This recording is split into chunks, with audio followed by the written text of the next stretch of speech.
Are you experiencing back pain that you can't get rid of? Getting migraines, vertigo, having trouble sleeping, and/or brain fog? Do you feel like your medical doctor doesn't understand your condition? Blair Chiropractic might be the solution you've been looking for. If you've ever been skeptical about this, the two doctors you're about to listen to were even more skeptical than you were when they looked into chiropractic work. But fear not. Get expert guidance from the blonde and the bald, Doctors Beth Bagley and Frederick Schurger. These two doctors have extensive experience beyond the healthcare realm and bringing unique vision and healing to their patients. What do you have when you get a biological analyst and an engineer together? Find out right here on another episode of The Blonde and the Bald. Welcome your hosts, Doctors Bagley and Schurger.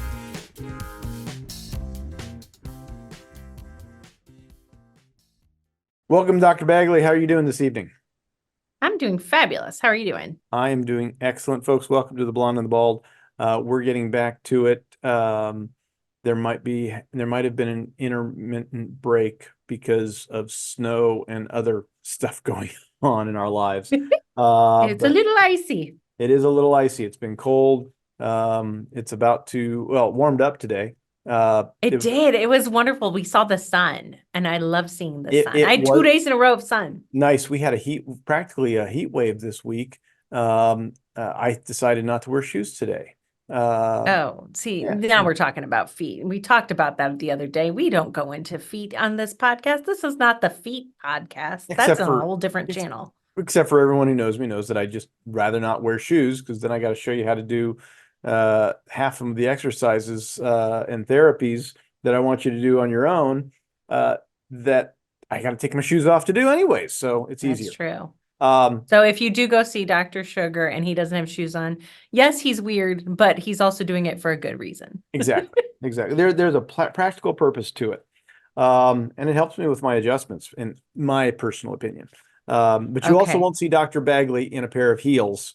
No, never. Ever. Not one time. Nope. Never, ever. She does not need them. I don't. But and even if I did want to wear them, I wouldn't either, because it would destroy my adjustment in my back. I don't think they're good for us. Exactly. Any case, let's talk about stuff and things going on today. We got a couple of things we want to cover. Where do you want to start? Well, I honestly, I love that topic of TOS, and Yes. TOS is Thoracic Outlet Syndrome. So I think we should start off by talking to the listeners about what it is. Like, what is Thoracic Outlet Syndrome? So Right. thoracic means this area, like the thorax, right? Yep. Outlet is something coming out, and syndrome is something's wrong. Right. But really what they're talking about is area right here in the neck, lower part of the neck, kind of right where like the scalenes live and the first rib lives. And there's a lot of people who will start having what we call brachial plexus issues, which is area coming down the arm, and they can get numbness, they can get tingling, they can get weakness. Like if they put their arm up, like if they're shampooing their hair, all of a sudden their arm goes numb or dead. Or they can't even get the hand up to shampoo their hair. Right. And that can lead to frozen shoulder and all sorts of things. So this diagnosis of thoracic outlet syndrome, it like covers all of it. And honestly, I think it might be overdiagnosed. What do you think? Well, I would probably even think it's underdiagnosed, because it's not, there's multiple components to this going on. We have the nerves that are coming out at the neck, going behind the collarbone. So, most people, think about that's called the clavicle, but, most people call it the collarbone, and how that drops down and behind before it gets into the arm itself. And then you have certainly the nerves involved with that. You have the arteries and the veins. In fact, I'm seeing in some of the research that I'm reading, they're actually starting to break out the components of TOS into the nervous component, the arterial component, and the venous component. So depending upon what is going on and what you were experiencing, you might be, they're all going to call it TOS at the end of the day, because I don't think the diagnosis codes have changed that much. But sometimes you need to identify, is this more a Is it a blood supply. neurological issue? Yeah. Is it a circulation issue, either Hmm. coming or going? And then the next question is where is the problem? Because you made a comment before we started that a lot of carpal tunnel problems are not carpal tunnel problems. They're actually TOS problems. Hmm. And you've seen that. So go ahead and talk about that. Yeah, so I have actually had quite a few patients come in with what we call radiculopathy, and they were diagnosed with carpal tunnel, got cut on, they got bilateral cuts on their arms, and they still have the same problem. Hmm.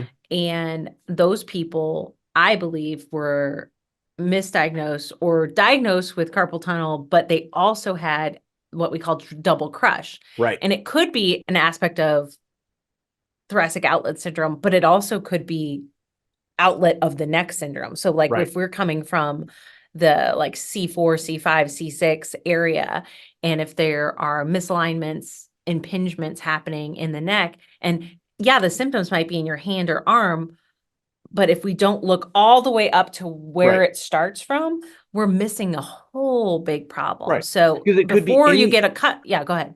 because it could be any joint from the wrist all the way up to the neck. Hmm.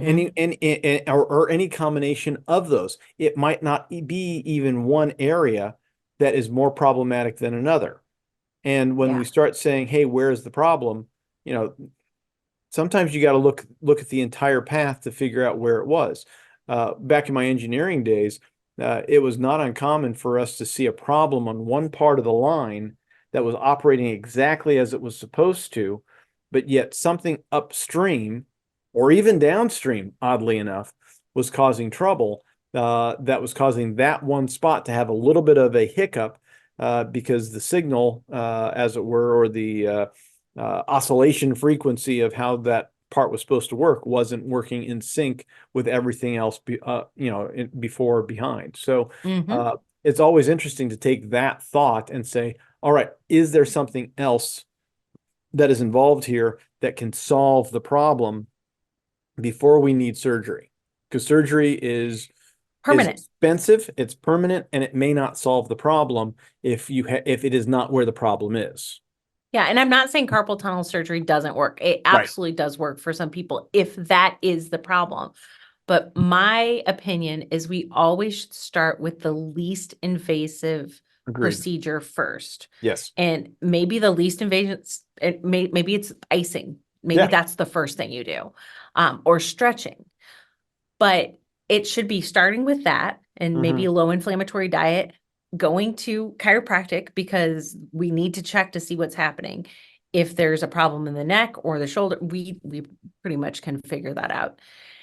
And then if by none of those things work, and it might be months, it might be 4 or 5 months later that you realize, okay, none of these things work, then we go to surgery. But I would if I was having that issue, I would never start with surgery. That would be Right. the end thing. And I hope to never have to have something like that. And honestly, I don't think I will because I know the things to do to stop Right. things like carpal tunnel from getting worse or even occurring in the first place. Yeah. And if I know how to do it, then you know how to, I mean, like we can Yeah. all, We can all we can benefit from help, those things. we can all benefit, all patients can benefit from this. So I'm going to go down a quick list of symptoms that are pretty common Okay. with thoracic outlet. So we have some sort of paresthesia. So, like numbness or tingling, all five fingers, fourth and fifth fingers, first and third fingers. So you can have a combination, or you can have either all five or the thumb and the first two, or the last two, because Mm-hmm. they're sort of broken up depending upon how the nerves go out. That's a longer dissection, literally, of the brachial plexus. But you're typically going to have, the last two fingers having problems. You can have pain across the shoulders, which would be the trapezius, supraclavicular pain, which is, again, pain over that collarbone, chest pain, shoulder and arm pain, occipital headaches can actually go back because there's a lot of stuff that comes from the shoulder blade back up into the skull as far as attachment points. Upper extremity pain, so upper arm pain, pain, everything gets worse when you raise your arms overhead. If you're doing a lot of overhead work, this could add to it. Mm-hmm. And just basically pain in and around that shoulder. What's the word I'm looking for? Rotator cuff area. All of that might have some problems. So, these pieces might not come together easily, but you start seeing them, and you're like, okay, all of that is related. And there's a number of different things that can be causing problems. In fact, one thing that's probably missed because these scalene muscles, these are muscles that sit on the front of the neck. Yes. The Agreed. phrenic nerve comes through this as well. And that might give some problems with your breathing. You might feel like you're short of breath because that's the area where these handful of muscles come together. That phrenic nerve drops right through that. So again, it can be pinched. And that honestly, when people have a phrenic nerve problem, which is C3, 4, 5, correct? Correct. They also can have an increase in anxiety. And the reason is because if you can't feel like you breathe, what does that already feel like? That feels like anxiety, like an anxiety attack. Well, if you're even at all prone to anxiety, then then this cycle just keeps stirring. And it might be a physical problem that's happening to you, even though the next thing that if you went to the doctor, the medical doctor, what would they throw at you? Here's a They pill for your anxiety. Here's a pill. Here's an anxiety pill. Here's some Xanax. And one of the things we should also point out is we've talked about that those lower cervicals, especially C3, we joke about it being the mood bone. Anxiety might be the mood, but it also might be. It might also renamed him. It might also be anger. But tell me, what did you rename C3? Atlas has a name, or Sure. C1 has that name at Atlas. C2 has a name, Axis. Yes. I also call him the dizzy bone because I do think there's some correlation to dizzy. Sure. With some of my patients. And C3 is called Moody Bob. So Moody Bob. Because it was a patient, Bob, who had his C3 out, and we were talking about being the mood bone. And he goes, well, C3, what's the name of it? And we're like, Bob. So he's Moody Bob. That's hilarious. But that's how things get named. That is. So everybody now knows C3 is Moody Bob. You're right. So, those are some of the big ones that always stand out. It's like, all right, so where is the problem? Everyone wants to say, oh, you're only going to have thoracic outlet like right there at the neck.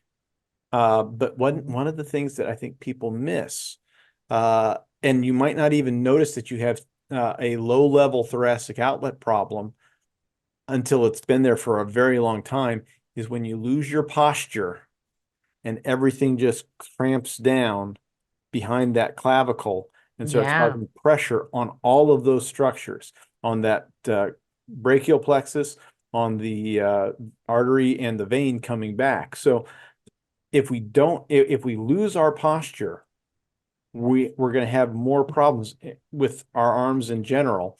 And what's always curious, when they start looking at longevity factors, I haven't seen a good longevity factor that looks at posture. I haven't seen that. I'm not saying it's not out there, but they always look at and say people who have better grip strength have better longevity. So the question is do you get your grip strength thing out and you train that, or do you start saying, all right, that just means I'm going to be strong all the way through? Yeah. The latter is probably more the truth of the factor. But again, how much of that is going to be better when you have better posture? So yes, absolutely. So I think that's something that people should be thinking about if they get diagnosed with thoracic outlet syndrome and they don't know what the answers are. Definitely start with chiropractic. I quite honestly, I felt like I was poorly taught this in school. I think it's probably one of the most interesting and most relevant diagnoses that chiropractors in general, not just upper cervical folks, but in general should be addressing, because there's so much that it tells us about what's going on in the neck and the shoulders, and how do we start turning that around for an individual so that they can start doing better. Yeah. So what I would find interesting if I was listening right now is somebody's listening saying, well, I have bad posture. Obviously our first thing is going to say, get to a chiropractor and get adjusted, because that's going to be the number one thing that you can do for posture. If your head's on straight, posture is so much easier. Right. Staying in good posture is just night and day difference. You can get in good posture, but there are still some things that you can do to help posture. One of the things that I have my patients do is called the Brugger relief position. So that's when you stand up with your feet shoulder width apart. And I always say, put your thumbs up to your sides and back. And so you're going to turn your hands backwards so that you're putting, you're putting your shoulders back and you're pinching between your shoulder blades with your arms out. And you hold that while breathing. I try to get people to deep belly breathe at that point, if you can learn to do that. And it is a skill. And hold that for about 30 seconds. So what you're doing is you're stretching your pec muscles, which get tight when we're sitting in front of a computer. Yep. And you're activating many of your back muscles at the same time. It's a stretch and an exercise at the same time, because we're stretching and exercising, turning on things that are turned off, turning off things that have just been tight and all pinched up all day. And that's something that I have my patients do multiple times a day if they're in poor posture positions like desk work, or if they're hairdressers and they're in front of, or dental hygienists, dentists, between patients. And honestly, we do that a lot between patients here in the office too. So that's one of the ways that we can put a stretch and exercise in our daily life. And it honestly helped me get through school, because school posture was awful. Oh no, I have no doubt about that. It's just the only thing that, and it's probably not the way you teach it, but the problem that people will have hearing is, oh, that means I just need to pull my shoulders back without changing how my neck and my upper body is. And what you're describing is not that, but a lot of people hear that. And that is, there's something different. You're not just pulling your shoulders back, but you're lifting your chest up by doing that. And the other, and if you cannot breathe while you do, there are many exercises that can be done. And you can hold your breath through the whole thing, but you're not doing them right if you can't breathe through them, because you'll have other muscles that need to relax, that need to compensate. And like you said, getting that upper chest open and stretched can oftentimes be a problem. I've been having people lay on a foam roller on their back. So perpendicular to their, perpendicular, is that right? Yes. To their spine, and just lay on it. You're not rolling. Foam rollers are not for rolling. They are just literally a place to lay on, to give you a fulcrum point. So that and you're saying it like lying it along the spine. Nope. Perpendicular. Across, like across the shoulders? Across. Well, but I would actually bring it down a little bit. What I'm trying to do is I'm trying to bring the middle of the thoracics straighter. Got it. So I'm trying to get extension. We're not trying to, you naturally have a kyphotic curve going forward in the thoracic spine. So basically it's just a forward moving curve towards your organs. What I'm trying to do is reintroduce a stretch so that you can get into extension. You're never going to reverse it so that it's going the opposite direction. The cervical curve can reverse. That's sort of bad. But what we're trying to do with the thoracics is we're trying to stretch it so that you can get into better extension, which will help open up your spine, open up the rib cage, and prevent that sort of rolling forward. But it also will work against thoracic outlet syndrome. And most foam rollers, I like the idea that you can find a foam roller pretty much anywhere. You can walk into Walmart, Meijer, any place on the planet, and you're going to find in the sporting goods area a foam roller. I think that is too thick for the average person to start with. So I've been buying 3-inch PVC pipes, cutting them up and prepping them for patients. But even a 1-inch pipe for some people who have a really, what they call a kyphotic, or you're really rolled forward, Maybe you have the dreaded dowager's hump and you're trying to figure out how to undo that, laying on even a 1-inch pipe, or even just laying flat on the ground. Might be a lot for someone who has a hump. Exactly. So you need to slowly work on this. And maybe you're used to having 2 pillows under your neck, go down to 1 pillow. Work yourself so that you can lay flat without that problem. And the deep breathing is huge for that. So that's where I would start with most people. It's a pain. I'm not going to say that it's not, but if you got yourself in that situation, I'm just offering the ways to get out of it without drugs and surgery. And when we start talking about surgery related to thoracic outlet syndrome, it is very poorly managed. This one study I'm looking at here, it was basically saying, improvement fails to occur with severe ongoing burdens for patients. So you might get temporary relief with the surgery, but it's not going to be long lasting. I actually have he doesn't come in very often anymore because he does so well, but he had the surgery to resect a rib for thoracic outlet syndrome. This was before he became a patient of mine. And so I can't tell you one way or another if this would have helped him before, but when he did come in, he was having the thoracic outlet syndrome symptoms again, even after the surgery. Yeah. So, and when we got his head on straight, it stopped. Well, that's great. So, I mean, it's a pretty amazing. And again, he could have actually had some pretty severe thoracic outlet syndrome, and maybe it wouldn't have stopped if he wouldn't have had that, but that's that double. There could be something going on in more than one place. Right. And I love that we get to do something so minimally invasive, yet so effective every day. Exactly. And, one of the best parts about what we do is we get to be our own bosses first. Yeah, we do. That's and quite honestly, we're able to offer a product service, I suppose. But a service that, as one of my patients said, it was so great to be able to help so many people. And yet we were able to offer this service that helps people get better at a fraction of the cost of what a lot of healthcare is out there. I know. I was just looking at one of my patients was just getting a dental implant for their a tooth that they had to have removed. We need to charge more. I mean, I'm not going to. I want this to be affordable for more people. Right.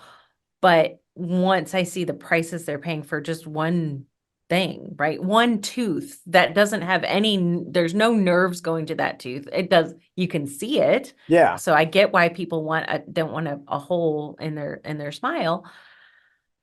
But one dental implant, $5,000 to $6,000. And that's a few years of upper cervical care, if not more. Exactly. And that's sort of the great thing that, and the work we do as, with the Atlas, the upper cervical, it is a premium service. I'm not going to pretend it's not. It is. Compared to some of the chiropractors, places like The Joint, yes, people will pay more here than they will there. But 100%, yes. We're keeping our, and the question I have is, certainly, the surgeons, the orthopedic, or not the orthopedic surgeons, but the dental surgeons, they've got a higher liability insurance just to be able to do that. They're working for themselves. I heard one doc say that opening up a dental office is roughly $500,000 to $1 million just to open the office. I bet. Yeah, equipment and build out all the things. But yeah, their equipment costs are. I mean, we do have our CBCT. They also have CBCTs. They do. But they also have much more equipment and much more overhead. Yes, and I saw this overhead. And I saw this stat here. And I'm going to pull this up here to share. But I saw this, I was scrolling through Instagram here earlier, and this picture came up. Is that showing up there? Yeah. Yep, there it is. where, just looking at administrative costs and, administrators versus physician growth. Now, So like we're thinking probably more hospital based right now, thinking well, about absolutely, hospital. absolutely. Okay. But, from 1970 to 2009, and I've seen similar, the projections of administrative growth has been just as bad, but it has just been astronomical just for people who are not taking care of patients, who are not seeing patients. And Mhm. when you consider the cost of a physician compared to, a cost, you might have a few administrators that are making the same amount as a physician, but when you have this many administrators, doing all the extra stuff, and I don't think, this, administrators is not nursing staff. It is not the people who are doing the healthcare work. You have people literally doing paperwork in this case here. It is no surprise that healthcare has gotten so crazy. Yeah, I can still It show really this. has. And And this, we were actually talking before the podcast started about I don't think physicians should be paid any less. no, no. I really don't. Does this have The a money date they on this make one? is well worth it. Honestly, maybe they should be paid a little bit more, if anything. Exactly. I mean, But 443,000 a year for an orthopedic surgeon. I mean, I think that's fair. it's fair, if not low, Yeah, in general. yeah. I think they should, when they're standing for surgery for, 6, 8 hours at a time or more. Or a cardiologist doing, sometimes 12 to 16 hours. I mean, Yeah. some of the surgeries they're doing is just, crazy expensive, and crazy intense. Um, so, and But the thing about it is yes, they're making a good living, and yeah, as they deserve a good living for that, but healthcare costs are still outrageous. yeah, exactly. And it's not because the nurses and the doctors are making more money, Right. or it's not them. It's all of the extra stuff. It's Yeah, that a Tylenol costs $700, right. and that's all mostly because of the insurance um cabal that has Right. sprung up. And we've talked about insurance companies before. Like one of the things that I was on a Facebook group, just insurance. I do consider Medicare an insurance, even though it is socialized medicine. Sure. But inflation has gone up 10-15% in the last 2 years. It's quite a bit. Yeah. Yet reimbursement for chiropractors has gone down a few dollars Yeah. for an adjustment fee. It doesn't make sense. No. And the same thing for I don't take insurance. You take a little bit No. insurance. No, You don't take any insurance. we just do Medicare at this point. So Yeah. So we have to do Medicare. So as right. chiropractors, we have to Federal submit law. Medicare. Yeah. Federal Yeah, law. we just yeah, absolutely. I'll follow the law, even if I Yeah. think it's not right. Yeah. I will still follow it. But there's and reimbursements in general for chiropractors have gone down, and I do believe reimbursements for medical doctors have gone down somewhat too. Yep. But things cost more. So where's the money going? Yeah. Yeah. Administration costs, and insurance companies are making billions of dollars Mm-hmm. because they are not non-for-profit. They are for-profit, and they have shareholders. Yep. And man, when there's billions of dollars of profit, wow. I mean, like, we should all invest in insurance companies. I'm not going to, because I don't hate want to I hate to say it, but it makes good sense. It's a good place to put your money. But the bigger thing is we as small business owners, our job, we love our job. If we didn't, we would be back in corporate world Yeah. as we both came from. But one of the thoughts that what does it take to be a small business owner? I mean, it takes a lot of work. I was listening to one of my podcasts, and he was discussing how do you become a more prolific at what you do? And it's like, oh, if I just had the money, I'd be able to do this. Well, maybe, but if you also had the drive to get the degree, to work with somebody, to make the money, to understand and have a business plan, that's, even if you do that on a shoestring budget, you will get further than waiting for someone to Yes. show up and give you the handout that says, oh yeah, here it is. Here's the magic loan that you wanted, or here's a grant. No, you got to start doing it and doing the work. And the sooner you do the work, the faster you'll get to that point.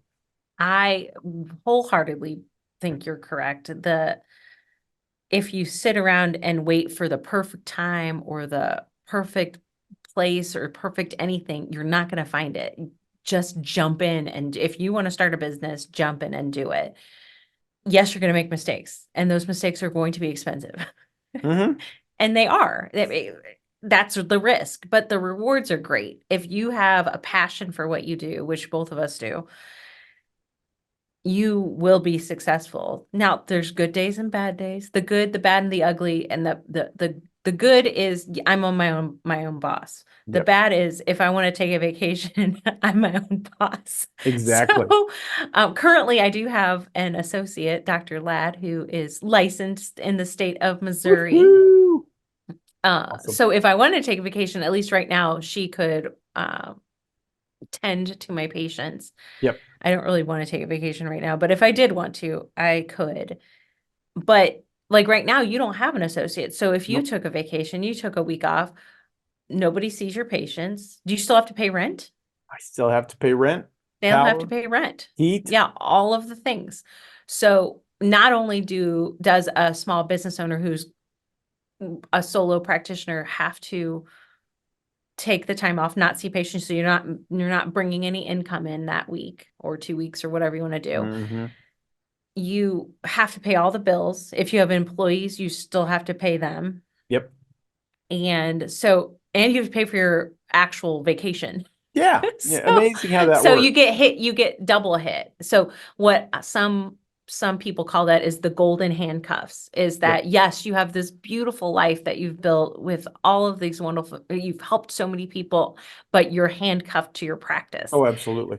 Or to your business. I mean, you could be a plumber in Yeah. the same exact thing, a hairstylist, same exact thing, as you don't make, and that's the service industry. You don't make money unless you are doing what you do. Right. Right.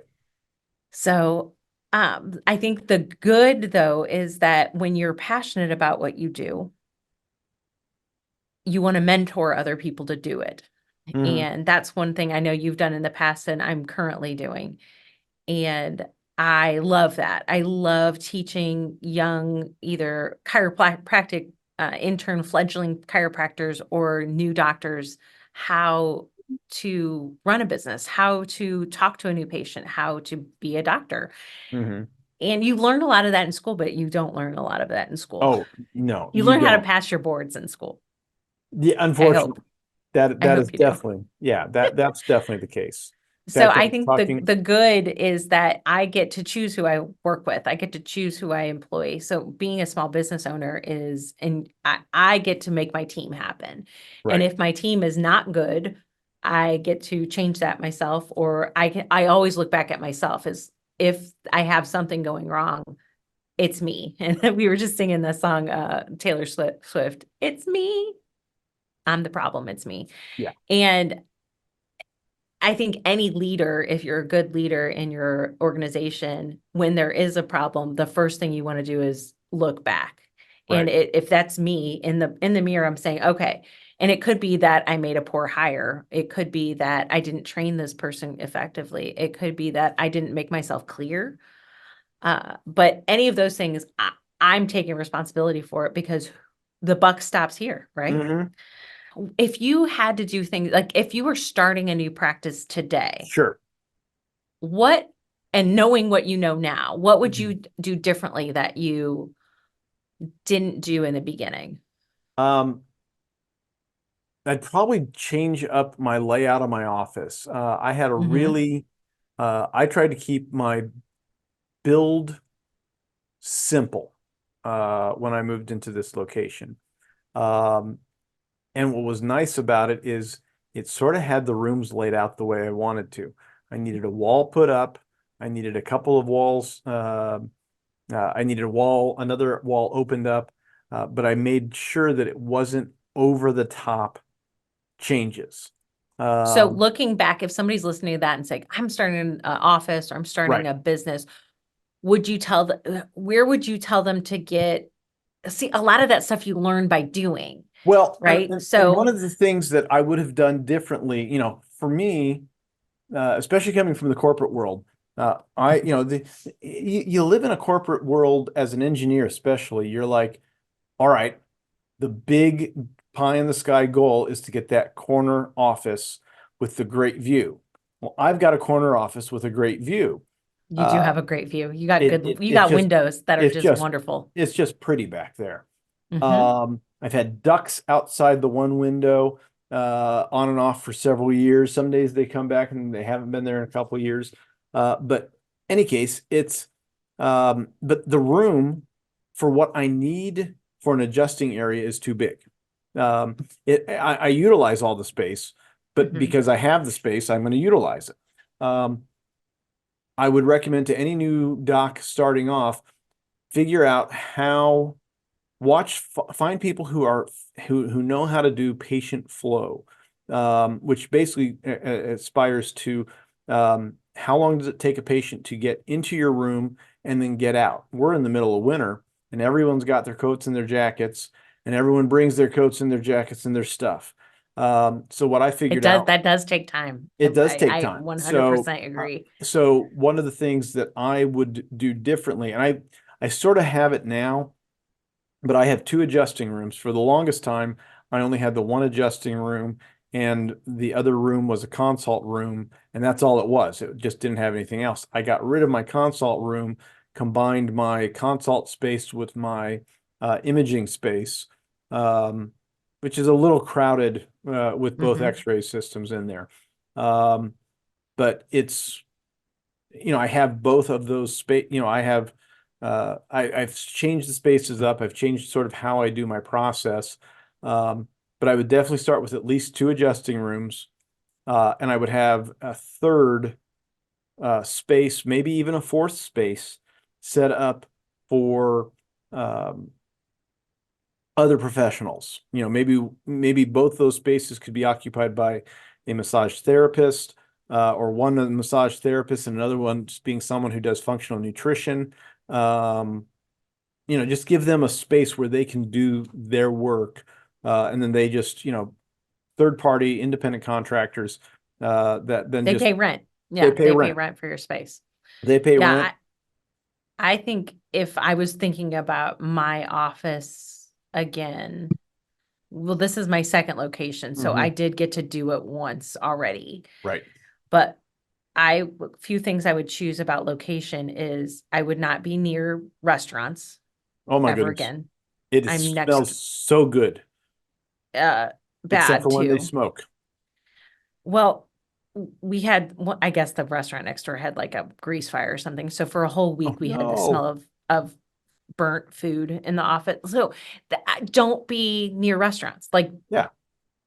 I didn't really consider that. I mean, I kind of did, but I was like, I really like this location, and I did all the excuses. I would never do that again. Yeah.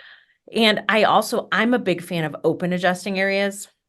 I know you like kind of closed off and everybody, but really go to some offices and look at the spaces and what they're doing and see, do you like the vibe of an open adjusting area? Mhm. I love it. Yeah. Uh, And I've got specific rooms. I would still have, even within if I had a space that was conducive to open adjusting, I would still have a barrier between the two tables I'd have. So mhm. I could go back and forth with the next person. My problem with the open adjusting is when you've got somebody who really wants to talk and you need Yeah. to get to the next patient, you are done with them in the room. They're going to the resting room or they're going to the front desk to check out. Um, or they've already been checked out. You're already going to the next patient to take care of that next patient. I love chatting with my patients. Some days I have time and And some days sometimes I we don't. don't. So Yeah. And that is, you never want to make someone feel like you don't care, Right. when we really do, but sometimes we have to move along.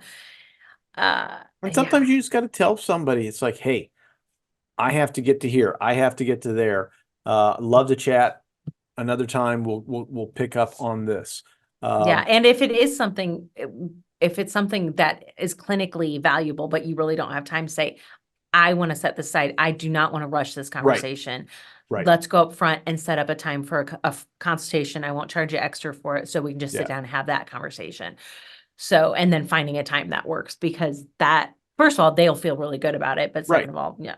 I think another thing I would do if I was starting my business over is, when I'm ramping up, like I'm a brand new chiropractor and I'm ramping up with new patients, I would, as quickly as possible, as quickly as I could afford it, and if I'd taken out a loan, I might just do it right away, is hire a assistant, not even a front desk assistant yet, because I wouldn't have enough patients for that yet. I would hire an assistant to help with marketing. Yeah. Because that is it's a hard position to hire for, but Right. when you find the right person, it is amazing. Right. Somebody, because once you are busy with patients, your time for marketing is not, you don't have that anymore. You have Yeah. minuscule amount. And even, I'm looking at my marketing schedule right now, just to have the bandwidth in my brain to focus on that is very difficult. Yeah. And trying to switch it back and forth, because clinical brain and business brain are like two separate brains, and business brain works really well with marketing brain. Yeah. That's part of business brain. And when you're in clinical brain, first of all, you don't want to turn it off because you're in the middle of seeing patients, and you need that part of your brain turned on. But I find my business brain, I have to have separate time scheduled for that. Yeah. And sometimes it works, sometimes because I'll get pulled in seven different directions in a day.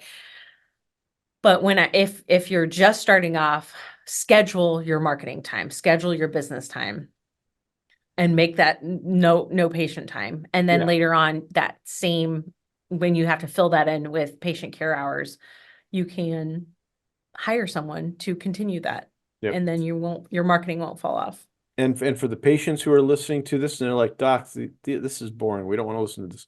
This is why we're not available sometimes, because we actually have to get work done that doesn't involve patients. That's not fun. We call it, patient care is fun for us. We would rather see I would rather do it all day long. All day long. 5 days a week, 6 days a week. I would rather it. Yeah. I would rather it. I'll come in on Sundays for you. People know this for a fact. But I have to do this other stuff sometimes. And a lot of people will look at our schedule and they'll say, wow, you really don't work that much. And we chuckle and we're like, Erin she says the perfect thing. Erin is our front desk, super CA, super chiropractic assistant. She's amazing.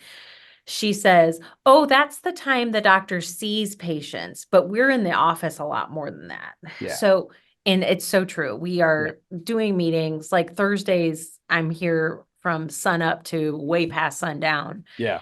And that is my choice. I love it. I don't want to change it, but I'm not seeing patients the whole time. Exactly. And that's one of the other things is if you're listening to this, considering, and you're a chiropractor student, chiropractor, and you are like, hey, I want to start my own business, but I'm not ready. That's where associates come into play, is that you can do all the things that you love to do and let someone else take care of the business stuff. Yep. And that's because I'm good at the business stuff. I do enjoy it. I just not as much as patient care. Yep. But I've got all the systems set up. I've got everything. I just need associates to come in and plug into the system. And when they're plugged into the system, you get to grow, you get to make money, you get to see people, you get to change lives, and you don't have to do all the gross stuff that we have to do, like payroll, taxes. Jean, my wife Jean handed me the quarterly payroll thing to sign. I'm like, all right, here it is. There's another one.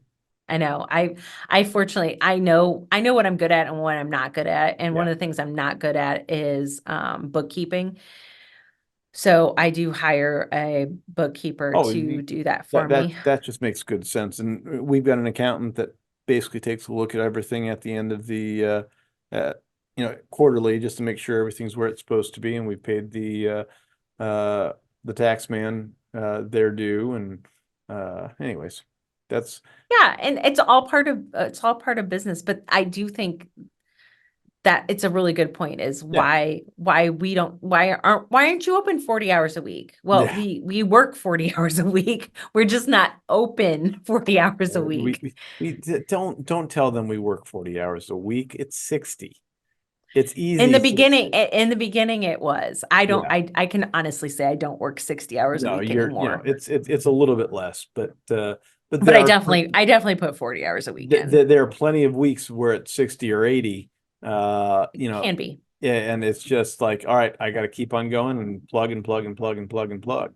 So yeah, no, it's just there's only so many hours in the day, and we've got to utilize those hours to be as effective business entrepreneurs as we can be. And we're making good money, so that way we can continue being here, continue Got to keep treating the lights people.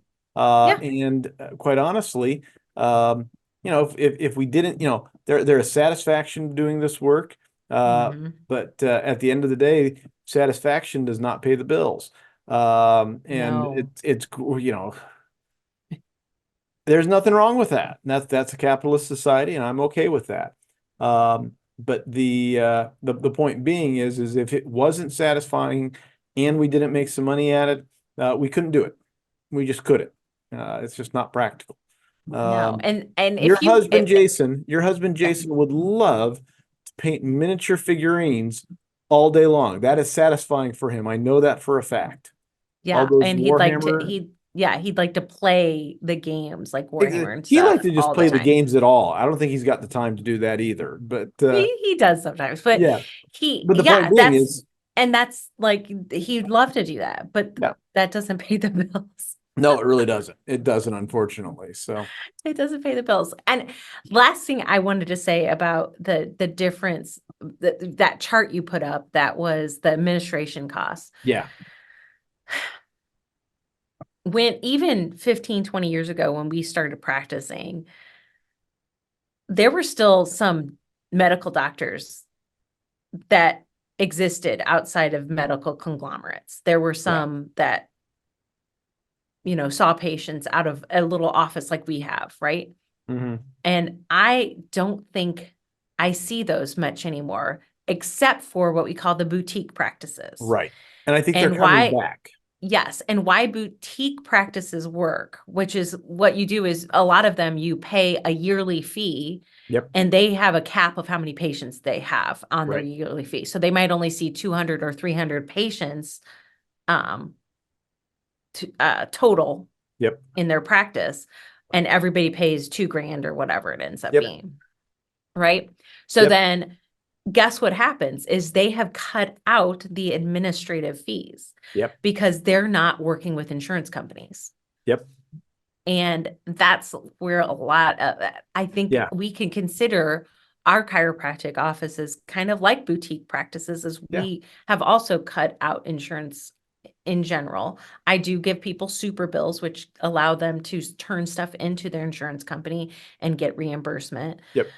But I don't have a full-time insurance biller in the back. I don't have the administrative costs of, and I will never, people are like, well, why don't you take insurance? And I'm like, because it's a racket, but I usually don't say it like that.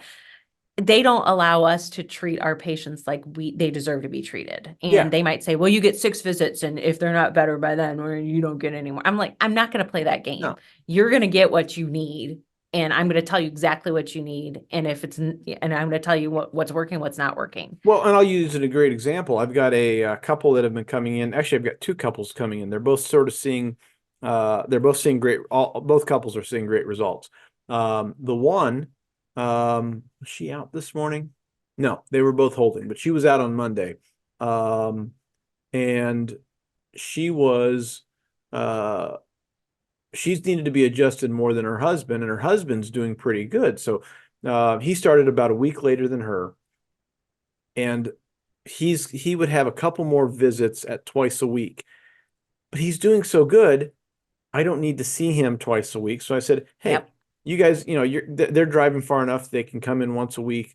It helps them out. And quite honestly, it works out for where they're at. This other couple, husband started about a week or two later. He's also doing good. And he had one more twice a week scheduled. But again, he's doing great today. He's going to come in next Thursday. We don't need to do twice a week for him, or he's coming in next Monday, because Thursdays are bad for him anyways. And yet she might need a few extra visits, and it Right. just works out because why? Because she, as she put it, she's got that a little bit of a tomboy in her, I would say. And it's not that she didn't. She's She played with the boys and was warned that she shouldn't roughhouse with them the way that they were roughhousing, and she Yep. decided to do it anyways. Absolutely. And as a result, she's like, "Why am I not holding?" It's like, well, here's why. Your ligaments are not. You are by your nature not as strong as the boys, and sure enough, you might need a little bit more care. And then we compared it to one of their friends that referred them in, and how bad she was for 3 months, 4 months before she really started turning a corner. So Yeah. everyone needs to be met. Your care needs to be met where you are, not where some bureaucrat Yes. who has never seen you. I don't care if they've got an MD behind their name or a RN, and that they said this is what the plan says. They are not treating you. They are not taking care of you. They have never sat down with you to understand your condition, to take, to do what's supposed to do. And this is why we see administrative costs skyrocketing, because you have administrators who are trying to, on behalf of the doctors, trying to get some of this insurance through. So that's, there is that aspect. But then And you've then got there's the insurance companies trying to not pay you or exactly, pay the doctors. exactly. So It's a fight. this is why we don't play in that game, because Mm-mm. Illinois had decent insurance till about 2010, maybe Mm-hmm. 11. We kept on, we built insurance till then. And quite honestly, it was all of a sudden it all dried up. Yeah. And it cost, I looked at how much it costs a patient to to come see me for, the initial round of care versus how much their out of pocket was to see me. So someone who had insurance versus someone who didn't have insurance, the cost difference was $100. Yeah. And what benefit were we getting for doing all that insurance billing? I don't know, because it was a lot of Get stress.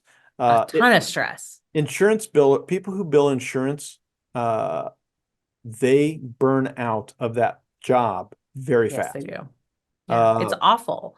So And sometimes you're fighting for pennies. I mean, yeah, it's ridiculous.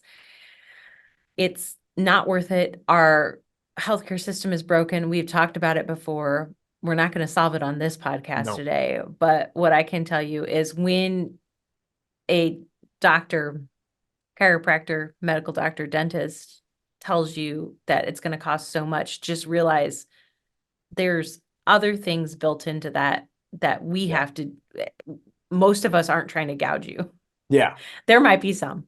I can tell you I'm not trying to gouge you. We try to keep it fair and reasonable so that anyone can afford this. If sometimes you have to make some sacrifices, maybe you're yep, not going out to eat as much, or uh, there's some things that you might have to change to get through it, but it's worth it. And honestly, after you've finished the initial phase of care, it's so much easier. You might only be coming in once a month yeah, just to get checked. So the hardest part is the beginning. Yep, exactly. Any case. Is there anything else you wanted to add to this podcast, good sir? I think that is the extent of it. I've talked about some of the wins that we've had. The patient who is going to borrow some of her husband's extra visits, she needed to get adjusted extra tonight, but that she was the one that had the Clydesdale clamping down on her shoulder. Not even there. Not even a pony. So she's even a pony. She's making progress. It's just taking time. So it does. It takes some people, it takes longer than others, and that's okay. Don't give up hope. It is going to help. If the doctor has found a misalignment and we're at least somewhat decent at fixing it, this is incredible work that we can do. And it is. Where can they find you, doctor? I'm at KeystoneChiroSPI.com. I think that's what it is. Springfield, Keystone Chiropractic in Springfield, Illinois. Find me on all the Google and all the socials. I'm out there somewhere. Nice.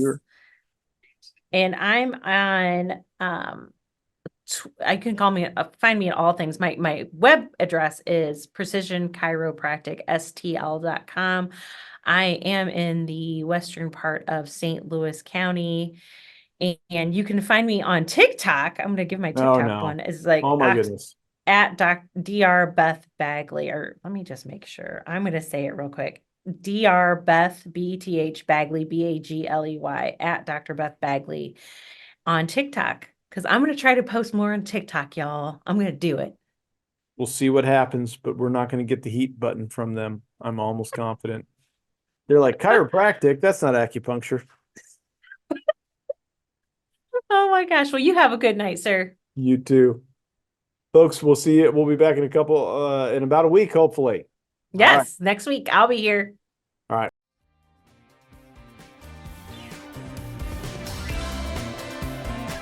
That's all for today's episode of The Blonde and the Bald. Don't forget to like, share, and subscribe. If you enjoyed today's show with Doctors Bagley and Schurger, remember, don't give up and just live with the pain. Come back next week and get more answers and solutions. Visit our websites at KeystoneChiroSPI.com and PrecisionChiropracticSTL.com for more info, and catch all the episodes of The Blonde and the Bald.